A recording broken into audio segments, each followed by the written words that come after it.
무소속 안철수 의원이 오는 3월 신당을 창당해 6.4 지방선거에 참여할 것이라고 밝혔습니다. 세계 민간경제계의 대표격인 B20연합이 세계 경제의 완만한 회복이 가시화되고 있다고 진단했습니다. 연초부터 해외 건설 시장에 훈풍이 불고 있습니다. 경남기업 채권단이 대주주에 오르며 출자 전환과 신규 자금 수혈에 나섭니다. 시청자 여러분 안녕하십니까? 센 경제 현장의 김동현입니다. 코스피 지수가 기관의 매수로 13거래일 만에 1960선을 회복했습니다. 오늘 장 마감 소식을 증권부의 한동훈 기자 연결해서 자세히 알아보겠습니다. 안녕하십니까? 네, 안녕하세요. 네, 자세한 마감 시황 전해주시죠. 네, 코스피 지수가 기관 매수에 힘입어 13거래일 만에 1960선을 회복했습니다. 21일 코스피 지수는 전날보다 0.52% 오른 1963.89에 거래를 마쳤습니다. 코스피 지수가 1960선을 넘긴 것은 지난 2일 이후 처음입니다. 전날 중국 GDP 호조로 1950선을 돌파했던 코스피 지수는 이날 장 초반에는 외국인과 기관의 매매 공방 속에 보합권에 머물렀습니다. 하지만 장중 기관이 매수세로 방향을 틀면서 지수가 오르기 시작했고 기관이 매수 강도를 높이면서 장 후반 외국인이 순매도로 돌아섰음에도 상승 마감했습니다. 기관은 이날 693억 원 순매수했고 개인과 외국인은 각각 551억 원, 201억 원 매도 우위를 보였습니다. 업종별로는 운송 장비가 1.79% 오른 것을 비롯해 은행, 화학, 기계 등이 올랐습니다. 반면 전기 가스업은 1.58% 하락했고 운수창고, 비금속 광물, 섬유 이복 등은 내렸습니다. 시가총액 상위 종목은 대부분 강세를 보였습니다. 삼성전자는 이날 0.61% 오른 132만 4천 원에 거래를 마쳤고 현대차, 현대모비스, 기아차는 물론 신한지주, 현대중공업, LG화학도 1% 이상의 강세를 보였습니다.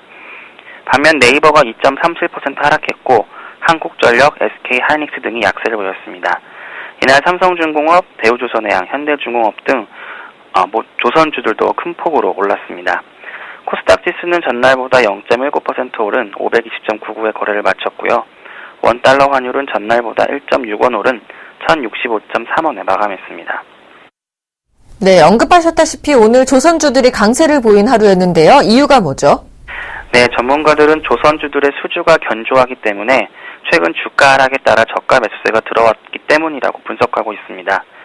오늘 삼성중공업은 유가증권 시장에서 전날보다 4.09% 오르면서 이틀 연속 강세를 보이며 지난 10일 이후 이어졌던 하락세에서 벗어났습니다. 대우조선해양도 이날 2.20% 오른 37,200원을 기록했고 현대중공업도 1.72% 오르는 등 오늘 조선 빅3 업체가 일제히 강세를 보였습니다. 조선주들이 이날 반등세를 보인 것은 올해 조선 빅3의 수주 증가가 예상되기 때문입니다. 업계에 따르면 지난해 현대중공업은 273억 달러 수주를 기록해 2012년보다 39.5% 늘었고 삼성중공업도 133억 달러로 39% 늘었습니다. 올해 현대중공업은 296억 달러의 수주가 기대되고 삼성중공업과 대우조선해양도 약 145억에서 150억 달러의 수주 목표를 세운 것으로 알려졌습니다. 다만 전문가들은 수주 증가는 긍정적이지만 실적 개선이 되는지도 눈여겨봐야 한다고 조언했습니다. 박무현 이트레이드 증권연구원은 조선주들이 최근 주가 하락에 따른 저가 매력이 되며 이날 기술적 반등을 보였다며 다만 조선주들이 추세적 반등으로 이어지기 위해서는 지난해 늘었던 수주가 올해 실적에 반영돼 영업이익이 개선되는 모습을 보여야 할 것이라고 전했습니다. 네, 그리고 코스닥 시장에서는 실적 시즌을 앞두고 52주 신고가를 기록하는 업체들이 늘고 있다고 하죠. 네, 실적 개선 기대감이 있는 중대형 업체들과 최근 조류 인플루엔자 확산에 따른 수혜주들로 수급이 몰리고 있기 때문입니다. 코스닥 상장사 중 매출액 1조 클럽 가입 업체도 늘고 있어 시가총액 상위 종목들의 체질이 건강해지고 있다는 평가도 나오고 있습니다. 21일 한국거래소에 따르면 코스닥 지수가 연속으로 상승한 지난 5거래일간 장중 52주 신고가를 경신한 업체는 총 38개였습니다. 테마주와 소형주를 제외한 중대형주로는 서울반도체, SBS 콘텐츠허브, 해성산업, 로엠, 레드로버, 바이로메드 등이 있었습니다. 이들 기업의 공통점은 지난해 4, 4분기 실적 개선이 기대되고 올해 사업 전망이 밝다는 점입니다.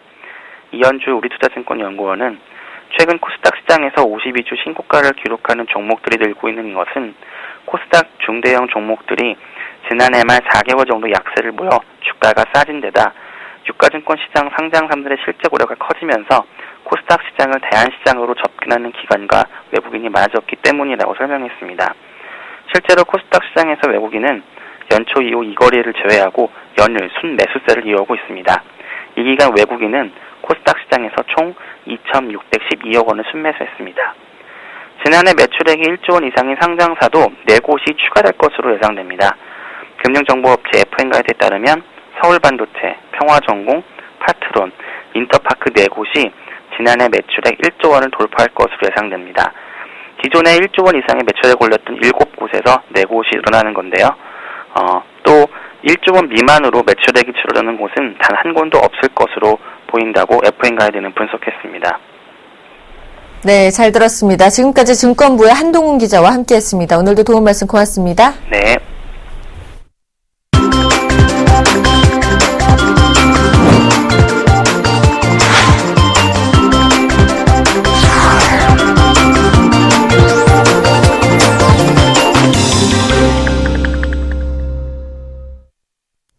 오늘의 주요 뉴스입니다.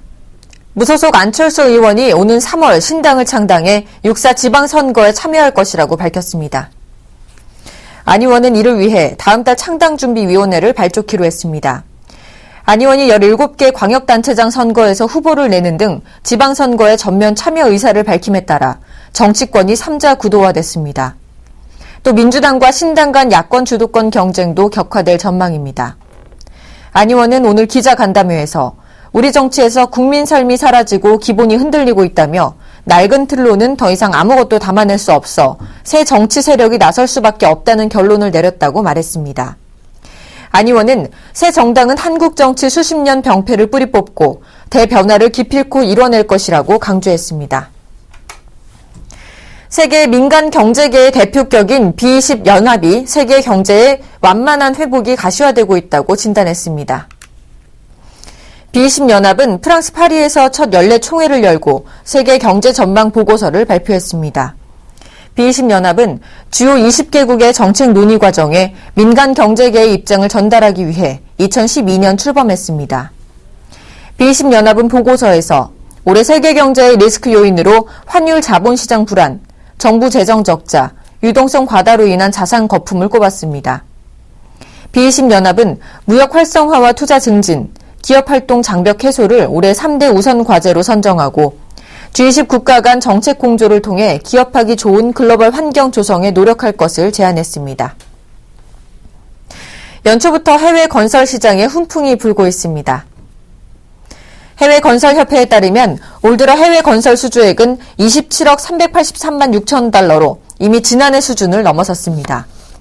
더욱이 지난해 다소 주춤했던 중동과 북아프리카 지역에서 대규모 플랜트 공사 계약이 임박한 것으로 전해졌습니다. 올해 해외 수주액이 700억 달러를 넘어 사상 최고치를 기록할 것이란 전망이 나오는 이유입니다.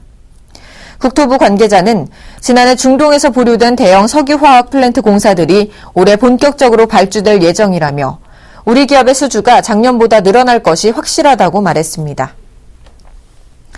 워크아웃 중인 경남기업의 성완종 회장이 대주주 지위를 내려놓기로 했습니다. 채권단은 경남기업에 대해 1,000억 원의 출자 전환과 3,800억 원의 신규 자금 수혈 등을 검토하고 나섰습니다. 신한은행 등 채권단은 오늘 회의를 열고 경남기업의 실사 결과와 워크아웃 방안에 대해 논의했습니다. 계획대로 출자 전환이 이뤄지면 최대 주주인 성 회장과 특수관계인 보유 지분이 44.41%에서 19.6%로 낮아집니다. 대신 채권단이 55.86%의 지분을 확보해 대주주로 올라섭니다. 출자 전환 후 경남기업의 부채 비율은 253%에서 195%로 낮아질 전망입니다. 지난해 국내 벤처 투자 규모가 1조 3,850억 원으로 2001년 이후 최대치를 기록했습니다. 중소기업청에 따르면 지난해 신규 벤처 투자는 1조 3,850억 원, 투자업체 수는 755개사로 2012년보다 각각 12%, 9.7% 증가했습니다. 업종별로는 정보통신과 생명공학이 늘고 일반 제조와 문화 콘텐츠는 줄었습니다. 벤처 투자조합 결성 규모는 1조 5,380억 원으로 전년보다 99% 증가했습니다. 중기청 관계자는 모태펀드 출자 확대, 벤처펀드, 코스닥 규제 완화, 클라우드 펀딩 제도 신설 등으로 벤처 투자를 독려할 계획이라고 밝혔습니다. 카드사들의 개인정보 유출 사태가 일파만파 커지고 있습니다. 정부는 1차로 개인정보가 빠져나간 직후 범인을 잡았기 때문에 추가 유출로 인한 2차 피해는 없다고 강조했죠. 그러나 고객의 막연한 불안은 커지고 있고 정부는 내일 재발방지 대책을 발표하기로 했습니다. 자세한 내용을 경제부의 임세훈 기자 연결해서 들어보겠습니다. 안녕하십니까? 네, 안녕하십니까? 네, 이달 말로 예상됐던 종합대책을 정부가 앞당겨서 내일 발표하기로 했다고 하죠. 어떤 내용이죠? 네, 정부는 오늘 오전 정몽원 국무총리 주재로 긴급 관계장관 회의를 열고 22일 금융유사 고객정보 유출 사건 재발방지 종합대책을 발표하기로 했습니다. 정부는 앞으로 금융회사의 과도한 개인정보 요구 관행을 전면 개선하고 카드 해지 후 개인정보는 일정 기간 내에 삭제하도록 할 방침입니다. 또한 불법으로 유출된 정보를 마케팅이나 대출 모집에 활용하지 못하도록 차단하기로 했습니다. 아울러 유출된 정보를 불법으로 활용한 경우는 현행 최고 징역 5년인 형사처벌 상한선을 높입니다. 아울러 유출 책임이 있는 금융회사에 징벌적 과징금을 도입할 계획입니다. 네, 정부는 2차 피해가 없다고 강조했었는데요. 이처럼 대책 발표를 서두르는 이유가 뭐죠? 네, 무엇보다 고객들의 막연한 불안이 확산하고 있기 때문입니다. 정보 유출 사건은 어제 오늘 일이 아니지만 이번 경우처럼 여파가 크지는 않았습니다. 이번에 카드사를 통한 정보 유출은 1억 580만 건의 방대한 규모인데다 유출 내용도 단순히 이름과 전화번호가 아니라 개인의 여권번호나 연체정보, 월급 명세서, 직장 주소 등 세부적인 내용까지 빠져나갔습니다. 카드에 가입하지 않았거나 가입했다가 해지한 경우도 정보가 남아있다가 유출됐습니다. 또한 해외 사이트에서 유출된 카드 정보를 도용한 무단 결제가 일어났다는 제보도 이어졌습니다. 금융당국의 확인 결과 이는 이번 사건이 아닌 과거에 구글 등 인터넷 사이트를 통해 유출된 것으로 파악됐는데요. 반대로 생각하면 이번 카드사 개인정보 유출뿐 아니라 과거에도 이런 식의 개인정보 유출이 횡행했다는 증거이기도 합니다. 일각에서는 정부가 단순히 개인정보 동의나 공유를 금지하는 땜질 처방이 나오지 않을까 우려하고 있습니다. 개별 정보를 묶어 부가가치를 창출하는 이른바 빅데이터 시대에 맞는 법체제와 개인과 기업 모두 보안을 중시하는 문화가 지속적으로 확산해야 한다는 지적입니다. 네, 이번 일로 인해서 해당 카드사 경영진이 모두 사표를 썼죠. 금융당국의 책임론도 나오고 있는데 자세한 소식 전해주시죠. 네, 스위스 순방 중인 박근혜 대통령은 현지 시간으로 어제 저녁 관계장관에게 철저한 조사와 책임자 추궁 및 재발 방지 대책을 지시했습니다. 이와 관련해 신재윤 금융위원장은 오늘 오전 책임질 일이 있으면 책임지겠다고 밝혀 사실상 사퇴 가능성을 열었습니다. 국민 롯데 농협카드 및 이번 사건을 일으킨 신용정보업체인 코리아 크레딧 뷰로 경영진도 어제 저녁 일괄 사퇴했습니다. 여권을 비롯한 금융계에서는 금융당국 수장을 비롯해 새 카드사의 수장은 이번 사태를 수습한 후 실제 물러날 가능성이 높다고 보고 있습니다. 책임자의 사퇴도 중요하지만 더 중요한 것은 피해 확산 방지와 보상일 텐데요. 이 고객들의 카드 재발급이 이어지고 있다고요? 네, 오늘 낮 12시를 기준으로 해당 카드사와 관련한 고객들의 정보 유출 확인 건수는 640만 건을 넘어서고 있습니다. 정보 유출을 확인한 고객이 카드 해지를 신청한 건수는 약 553만 건이고 재발급 신청은 62만 건을 초과했는데요. 이번 주까지 100만 건에 육박할 것으로 보입니다. 정보 유출 확인은 인터넷 홈페이지를 통해 가능하고 어제부터 해당 카드사는 이메일과 우편으로 개별 고객에게 정보 유출 사실을 통보하고 있습니다. 해당 카드사가 문자로는 정보 유출을 통보하지 않기 때문에 만약 이 같은 문자가 온다면 금융위기를 의심해야 합니다. 만약 누군가 무단으로 자신의 카드를 결제했다면 각 카드사의 피해 접수 콜센터로 신고하거나 한국인터넷진흥원의 개인정보 침해 신고센터 전화 국번 없이 118로 신고하면 됩니다. 사고가 발생한 새 카드사는 또 24시간 신고 전화를 운영하고 있습니다. 새 카드사는 이번 일로 인해 발생한 피해를 전액 보상하겠다고 밝혔지만 사안에 따라서는 법적 소송이나 분쟁 조정이 필요할 수 있습니다. 이 경우 민사 소송을 제기하거나 개인정보분쟁조정위원회에 분쟁 조정을 신청할 수 있습니다.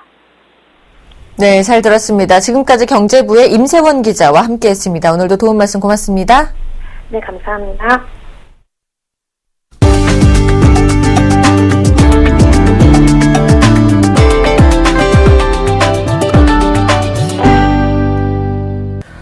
올 상반기 중에는 KTX를 타고 인천공항까지 한 번에 갈 수 있게 됩니다. 국토교통부는 올해 경의선 인천공항철도 연결 사업을 비롯해 5개 구간 73.9km의 철도가 개통된다고 밝혔습니다. 국토부는 KTX를 서울역에서 인천공항까지 연장 운행하기 위해 경의선과 인천공항철도 사이에 2.2km 길이의 연결선을 깔았습니다. 부산, 광주 등에서 KTX로 서울까지 온 승객은 앞으로 공항철도나 리무진 버스로 갈아탈 필요 없이 인천공항까지 편하게 이동할 수 있습니다. 다음 달 전국 아파트 분양 물량이 14,000가구에 달할 전망입니다. 2000년대 들어 2월 물량으로 최고치입니다. 부동산 124에 따르면 다음 달 아파트 분양 예정 물량은 14,000가구로 집계됐습니다. 서울 강남 재건축, 위례 신도시, 동탄 2신도시 등 관심 물량이 대거 풀리는 수도권에서만 7,300가구가 공급됩니다. 서울에서는 강남, 강동, 용산 등에서 재개발, 재건축 단지들의 분양이 활발할 예정입니다. 국내에서 사용 중인 스마트폰 10대 중 9대가 안드로이드 운영체제를 사용하는 것으로 나타났습니다. 스트래티지 애널리틱스에 따르면 국내 안드로이드 스마트폰 사용자 점유율은 93.4%로 세계에서 가장 높았습니다. 이는 글로벌 시장 전체 안드로이드 스마트폰 사용자 비율 67.5%와 비교해도 무려 25.9%포인트 높은 수준입니다. 한국은 조사 대상 88개국 중 안드로이드 비중이 90%를 넘는 유일한 나라였습니다. 현대 기아차가 설 연휴에 고향을 다녀오는 고객들이 차량을 점검받을 수 있도록 전국 주요 고속도로에서 특별 점검 서비스를 운영합니다. 기간은 29일부터 다음 달 1일까지입니다. 서비스 코너로 차량에 입고되면 배터리와 엔진, 타이어 공기압 등 안전 운행에 필요한 성능들을 점검받을 수 있습니다. 오일류와 와이퍼 블레이드 등 소모성 부품들도 무료로 교체해줄 예정입니다. 네, 지금까지 센 경제 현장의 김동현이었습니다. 시청해주신 여러분 고맙습니다.